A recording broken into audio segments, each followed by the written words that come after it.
اس طرح کی مزید ویڈیوز دیکھنے کے لیے ہمارے یوٹیوب چینل کو سبسکرائب کیجیے اور ساتھ لگے بیل کے آئیکن پر بھی پریس کیجیے تاکہ آپ کو مل سکے لیٹسٹ ویڈیوز کی نوٹیفیکیشن سب سے پہلے۔ اور اگر آپ کا کوئی سوال جو آپ مفتی صاحب سے پوچھنا چاہتے ہو نیچے کمنٹ کر کے بتائیں، ہم آپ کا سوال مفتی صاحب کے سامنے پیش کریں گے اور اگلی ویڈیو آپ کے سوال کے جواب کے بارے میں بنے گی۔ اللہ رب العزت کا ارشاد گرامی ہے، قل اے حبیب اپنی زبان اقدس سے فرما دیجئے، یا عبادی الذین اسرفوا، بڑا ہی مبارک جملہ ہے، خوبصورت جملہ ہے۔ اے میرے وہ بندو، اے میرے جنہوں نے اپنے آپ پر زیادتیاں کی ہیں، ظلم کیا، نمازیں نہیں پڑھی، حقوق اللہ کو ضائع کیا، حقوق العباد کو ضائع کیا، اللہ کی محبت کا ذرا انداز دیکھیے، پھر بھی یہ نہیں کہا کہ او فلاں، بلکہ کیا ہے، میرے ہے تو میرے ہی بندے ہیں، میرے ہی بندے ہیں جنہوں نے اپنے آپ پر زیادتیاں کی۔ لا تقنطوا من رحمت اللہ، اللہ کی رحمت سے مایوس نہیں ہونا ہے۔ ان اللہ یغفر الذنوب جميعا، رب چاہے تو سارے گناہ معاف فرما دے۔ اسی سے وہ جملہ سنتے ہیں کہ اگر اللہ چاہے تو حقوق اللہ جتنے بھی ہیں اس میں زیادتیاں ہیں اللہ معاف فرما دے، لیکن یہ یاد رکھیں جملہ کیا ہے، اللہ چاہے، یہ نہیں ہے اس پر لازم ہمارا کوئی اس پر فرض یا قرض نہیں ہے، وہ چاہے تو سارے معاف فرما دے، لیکن حقوق العباد معاف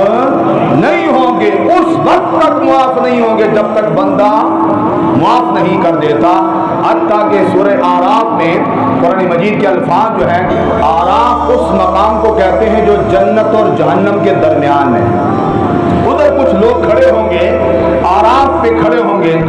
جنتی ان کو جہنمی سمجھیں گے کیونکہ جنت میں داخل نہیں ہو رہے ہیں، اور جہنمی ان کو جنتی سمجھیں گے کیونکہ جہنم میں داخل نہیں ہو رہے ہیں۔ عجب معاملہ ہوگا، لیکن نہ وہ جنتی ہوں گے نہ جہنمی ہوں گے، درمیان میں کھڑے ہوگا کیا، ادھر کیوں کھڑے ہیں، حقوق اللہ پورے ہوں گے،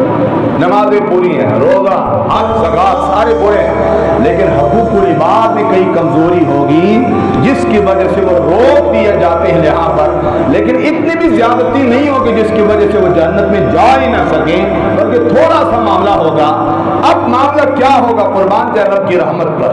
یہی سے تو امید کا پہلو نکلتا ہے نا جناب، آج امید پر بات ہو رہی ہے۔ اللہ رب العزت ان لوگوں کو بلائے گا جن کا انہوں نے حق دینا ہے، اللہ فرمائے گا انہوں نے حق دینا ہے، جی بار تعالیٰ ہمارے ان پر حق ہے، لیکن اتنا زیادہ نہیں ہوگا، اللہ فرمائے گا ان کو تم میری خاطر معاف کرو،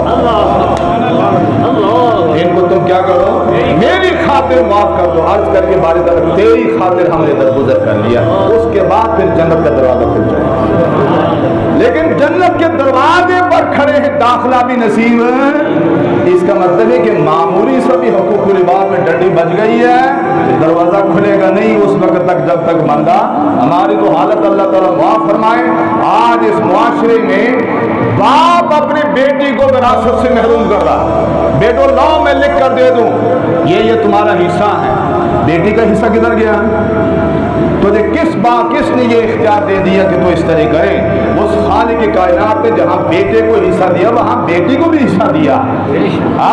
اس کو بھی حصہ دیا، تیرے جانے کے بعد تیرے اختیار ختم ہے، اب وہ بیٹا اور بیٹی تقسیم کریں گے، اگر اس نے یہ نہیں کیا ہے تو اس میں سے جو بڑا ہوتا ہے وہ سب کچھ ہڑپ کرنے کی کوشش کرتا ہے کہ میں ہی سب کچھ لے لوں، بیٹی بہنوں کو محروم کر دوں، اور ناداب تو ان کو محروم کر دے گا، اللہ تجھے رحمت سے اپنے محروم کر دے گا۔